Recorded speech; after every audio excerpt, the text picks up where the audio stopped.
कामना करते हो। ये महत्व के अब कथा प्रारंभ होगी। और भागवत का प्रथम श्लोक बहुत ही प्यारा है।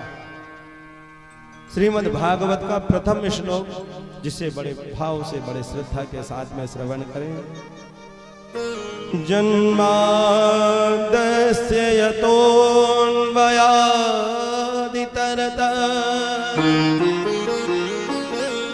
चार्थे सुविज्ञास्वराट्। कृष्ण कृष्ण बोल सुख कृष्ण कृष्ण बोल, कृष्ण कृष्ण बोल सुख कृष्ण कृष्ण बोल, कृष्ण कृष्ण बोल सुख कृष्ण कृष्ण बोल।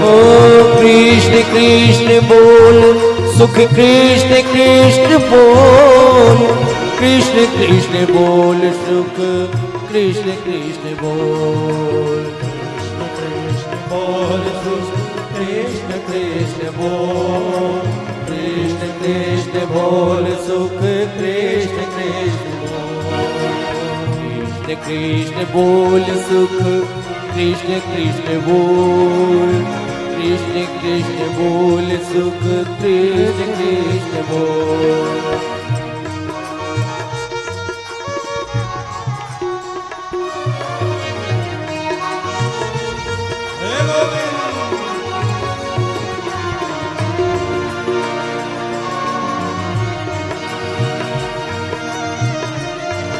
राधे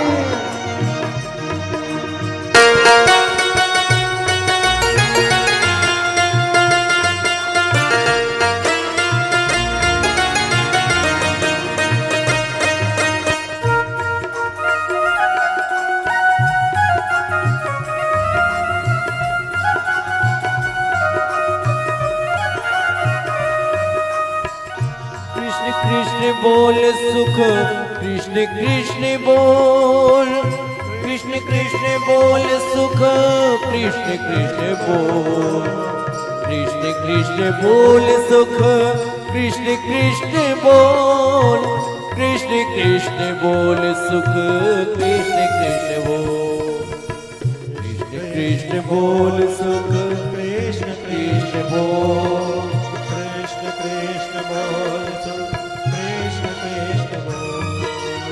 जब यही तोता भगवान कृष्ण के पास में होता है, भगवान कृष्ण कहते हैं, अरे सुख राधे राधे बोल सुख राधे राधे बोल, राधे राधे बोल सुख राधे राधे बोल, राधे राधे बोल सुख राधे राधे बोल, राधे राधे बोल सुख राधे राधे बोल, राधे राधे बोल सुख राधे राधे बोल, राधे राधे राधे बोल सुख राधे राधे बोल, राधे राधे बोल सुख राधे राधे बोल, राधे राधे बोल सुख राधे राधे बोल, राधे राधे बोल सुख राधे राधे बोल, राधे राधे बोल सुख राधे राधे बोल, राधे बोल सुख राधे राधे बोल, राधे राधे बोल सुख राधे राधे बोल, राधे राधे बोल सुख राधे राधे बोल, राधे राधे बोल सुख राधे राधे बोल।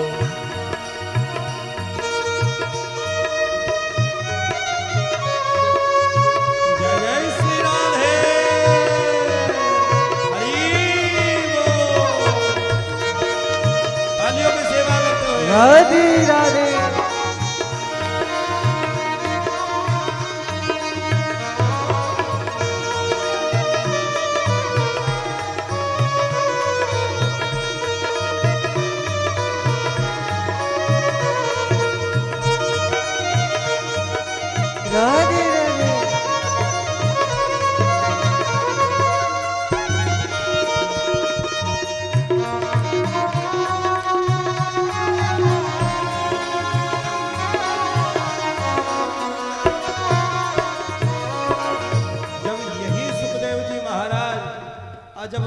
भगवान के राधा रानी कृष्ण के भक्तों के बीच में, संतों के बीच में होते हैं तो संत भक्त कहते हैं राधे कृष्ण बोल सुख, राधे कृष्ण बोल, राधे कृष्ण बोल सुख, राधे कृष्ण बोल, राधे कृष्ण बोल सुख, राधे कृष्ण बोल, राधे कृष्ण बोल सुख, राधे कृष्ण बोल, राधे कृष्ण बोल सुख, राधे कृष्ण राधे कृष्ण बोल सुख, राधे कृष्ण बोल, राधे कृष्ण बोल सुख, राधे कृष्ण बोल, राधे कृष्ण बोल सुख, राधे कृष्ण बोल, राधे राधे बोल सुख, राधे राधे बोल, राधे राधे बोल सुख, राधे राधे बोल,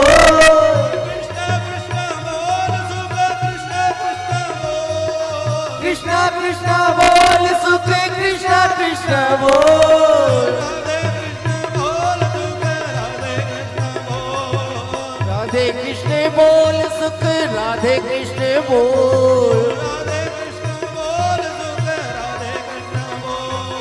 राधे कृष्ण बोल सुख, राधे कृष्ण बोल, राधे कृष्ण बोल सुख, राधे कृष्ण बोल, ओ राधे राधे बोल सुख, राधे राधे बोल, ओ राधे राधे बोल सुख, राधे राधे, राधे राधे बोल सुख, राधे राधे बोल, राधे राधे बोल सुख, राधे राधे बोल, राधे राधे बोल सुख, राधे राधे बोल, राधे राधे बोल सुख, राधे राधे बोल, राधे राधे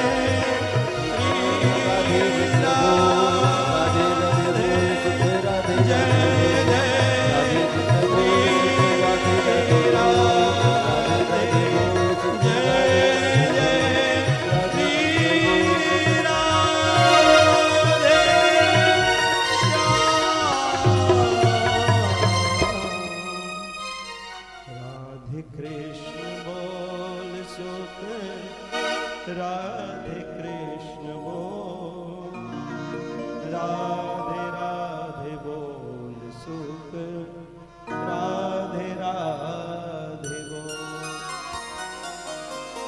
तो ये सुखदेव जी महाराज गोलोक धाम में भगवान राधा रानी का, भगवान कृष्ण का और अपने भक्तों के साथ में दोनों का नाम कीर्तन कराकर सबको रिझाया, सबको। एक समय ऐसा आया कि भगवान कृष्ण कन्हैया अपनी लीला करने के लिए इस धरा धाम पर, ब्रज धाम पर पधार रहे हैं और हमारी प्यारी राधा रानी भी इस धरा पर अपनी लीला करने के लिए आए। तब सुखदेव जी महाराज ने कहा कि प्रभु आप भी चले जाएंगे, माता जी आप भी चले जाएंगे, तो मैं यहाँ पर रहकर क्या करूंगा? मुझे तो आपका नाम, आपकी लीला, आपकी कथा ही। तो राधा रानी ने आशीर्वाद दिया कि तुम भी इस धरा धाम पर जन्म लेना और हमारी कथा के, हमारे कीर्तन का प्रचार और प्रसार करना। वही सुखदेव जी महाराज समय आने पर यहाँ पर उनका भी जन्म हुआ और उन्होंने प्रभु की कीर्तन गुणगान गाकर प्रभु की कथा को गाकर कर जन जन को रिझाया और प्रभु की कथा का प्रचार प्रसार किया। दूसरी कथा सुखदेव जी की एक आती है बड़ी प्यारी कि देवादिदेव महादेव भोलेनाथ माता पार्वती के साथ में विराजमान थे।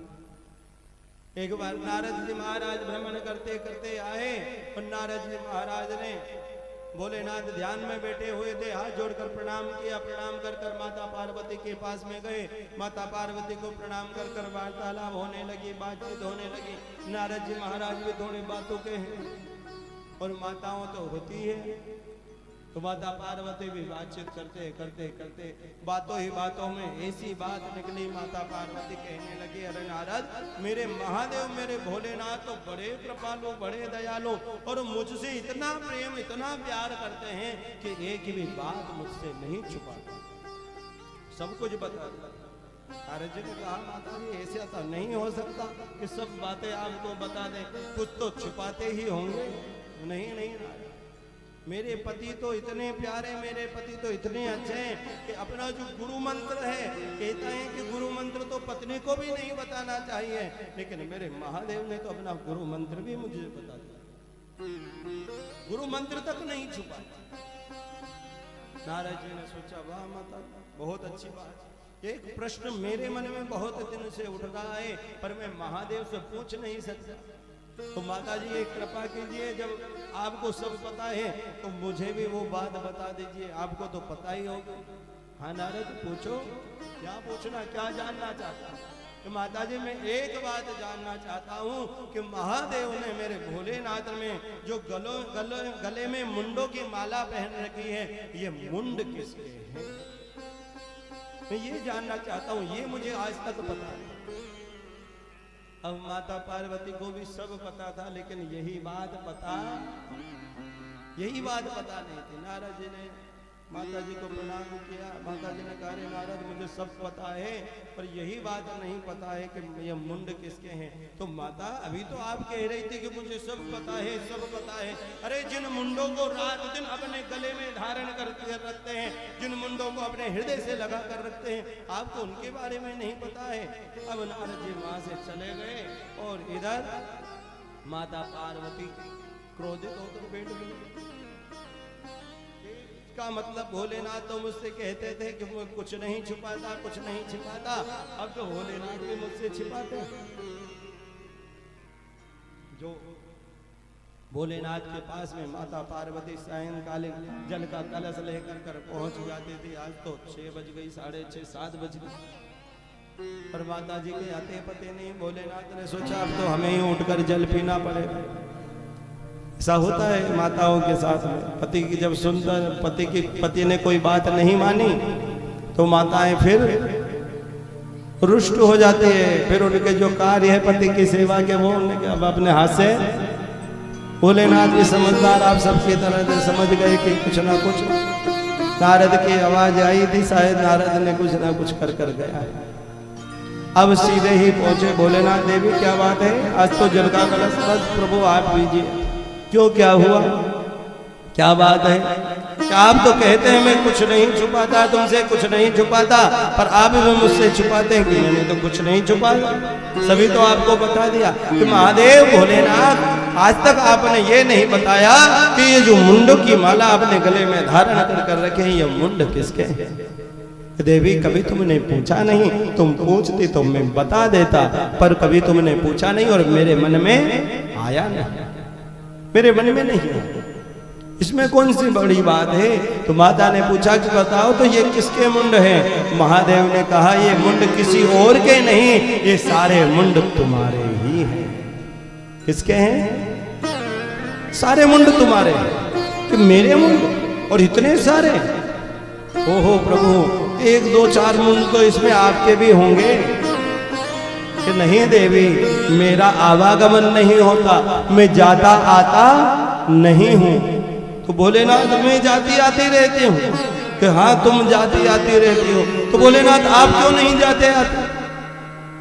मैंने अमर बूटी, अमर कथा श्रवण कर रखी है, इसलिए मैं अमर हूँ। तो प्रभु आपने मुझे अमर कथा, अमर बूटी नहीं पिलाई कि तुम्हें हर जन्म में पिलाई, हर जन्म में अमर कथा तुम्हें श्रवण कराई, पर तुम सुन ना पाई।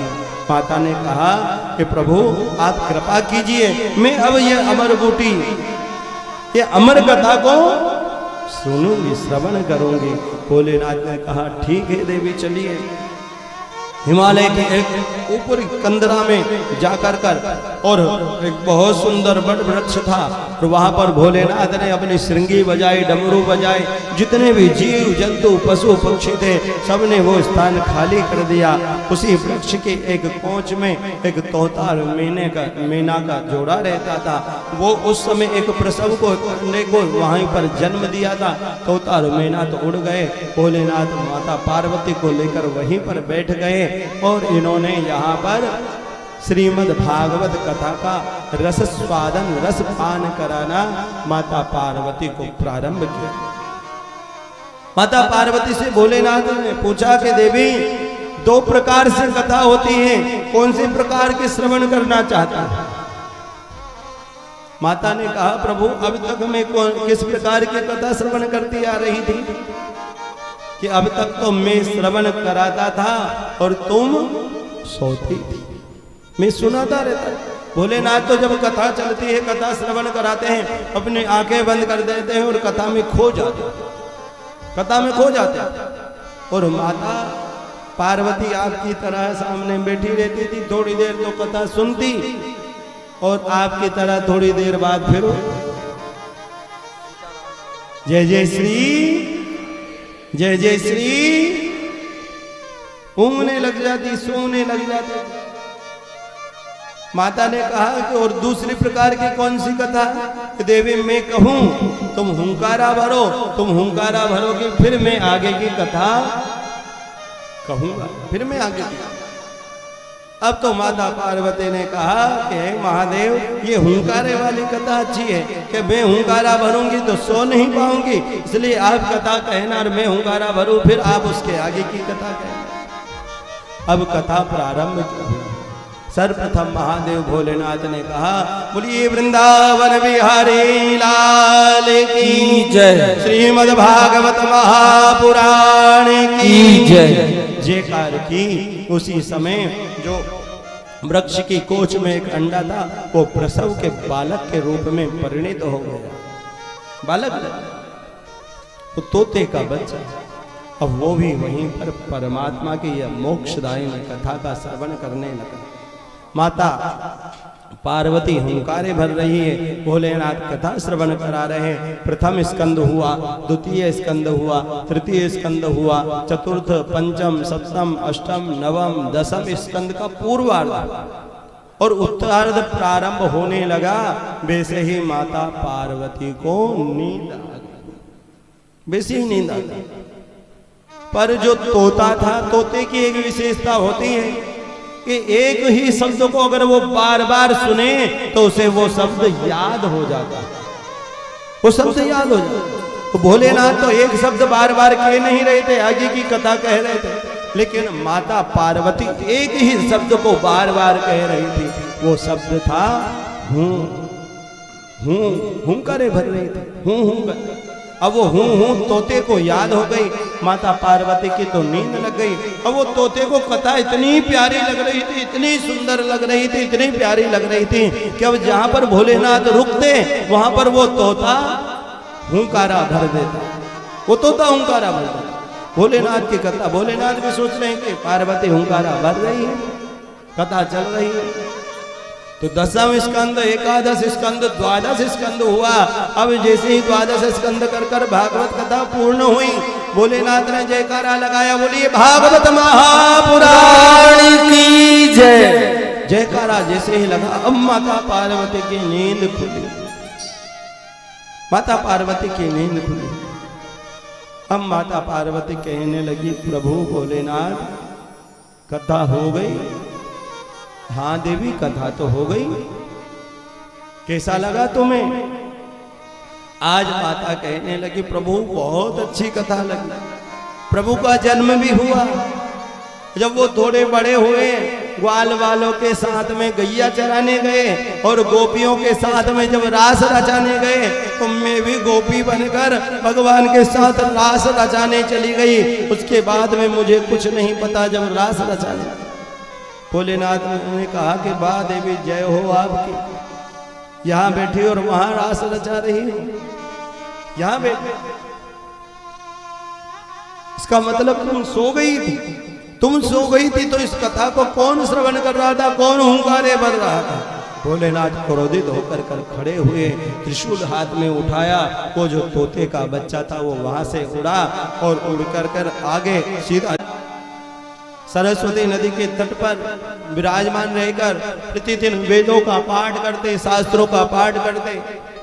और ये सुखदेव जी महाराज ने पहले ही कथा श्रवण कर ली, ज्ञान तो पहले ही हो गया कि अगर यहां से अब मैं बाहर गया तो बाहर भगवान की माया, बाहर भगवान की माया विद्यमान है, वो माया मुझे जकड़ लेगी, मुझे पकड़ लेगी। व्यास जी महाराज ने अपने पुत्र से गर्भ में कहा कि बेटा तुम जन्म ले लो व्यास जी महाराज से। वो सुखदेव जी महाराज गर्भ में से ही कह रहे हैं कि अगर मैं बाहर आऊंगा तो भगवान की माया मुझे पकड़ लेगी। अब भगवान ने अरण्य देवी के गर्भ में जाकर कर दर्शन दिया सुखदेव जी महाराज को और ये आश्वासन दिया कि मेरी माया तुम्हें नहीं पकड़ेगी, तुम जन्म लो। तब जाकर कर सुखदेव जी महाराज ने जन्म लिया और जन्म लेते ही, जैसे ही जन्म लिया, जन्म लेते ही नालोच्छेदन भी नहीं हुआ था। उस नाल को भी, नाल भी अलग नहीं हुई, उस नाल को गले में लपेट कर नाल के साथ ही वन में चल दिए। व्यास जी महाराज के वृद्धावस्था में पुत्र हुआ। कौन सी अवस्था में? वृद्धावस्था। 60 वर्ष के व्यास जी महाराज, तो पुत्र मोह जागृत हो गया। व्यास जी महाराज बेटा बेटा बेटा कह कर सुखदेव जी के पीछे दौड़े जा रहे। तो वृक्षों ने तन्मयता होकर कर उत्तर दिया, अरे कोई ये साधारण पुरुष नहीं है, साधारण नहीं है, ये आने वाला नहीं है। लेकिन पुत्र मोह ऐसा ही होता है, पुत्र मोह। व्यास जी महाराज नहीं रुके, फिर सुखदेव जी चले जा रहे हैं। एक सरोवर में कुछ स्त्रियां स्नान कर रही थी। सुखदेव जी को देखकर तो कुछ नहीं, और व्यास जी को जैसे ही देखा तो वस्त्र धारण कर लिए। उन स्त्रियों से व्यास जी ने कहा कि अब मेरा 16 वर्षीय पुत्र यहाँ से गया और तुमने वस्त्र धारण नहीं किए और मैं वृद्ध हूँ, मुझे देखकर कर वस्त्र धारण कर लिए। उन स्त्रियों ने कहा, अरे व्यास जी महाराज, आपके पुत्र के दृष्टि में ये भेद नहीं है कि कौन स्त्री है और कौन पुरुष। स्त्री और पुरुष का भेद ही नहीं है, तो उनसे कैसी लज्जा, कैसी शर्म। आपकी दृष्टि में तो ये पता है कि ये स्त्री है और ये पुरुष। निर्विकार है वो, निर्विकार, कोई विकार उनके अंदर नहीं। अब व्यास जी महाराज फिर भी नहीं मान रहे हैं। तब नारद जी महाराज आए और नारद जी ने कहा, अरे व्यास जी महाराज, ये आपका पुत्र ऐसे नहीं आने वाला, ऐसे नहीं आने वाला कि ये जब तक परमात्मा के गुणगान, परमात्मा की कथा, परमात्मा के बारे में इसे नहीं बताओगे तब तक आने वाला नहीं है।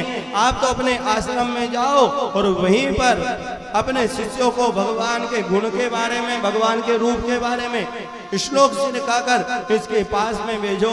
अगर किसी से रीझ कर आ सकता है, मना कर आ सकता है, तो वो भगवान के रूप और गुण से।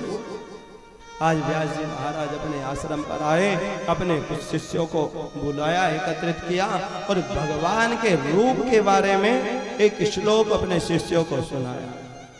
भगवान का रूप कैसा, और उस श्लोक को सुना कर अपने शिष्यों से कहा, जाओ वन में, जंगल में जाकर जहां कहीं भी मेरा पुत्र हो, उसके सामने ये भगवान के रूप के बारे में ये श्लोक को तुम गाना। उन शिष्यों ने जंगल में जाकर कर जिस भगवान के रूप का जो श्लोक है उसका गायन। भगवान का रूप कैसा है? वरहा पीड़म नटवर वपुः कर्णयो कर्णिकारं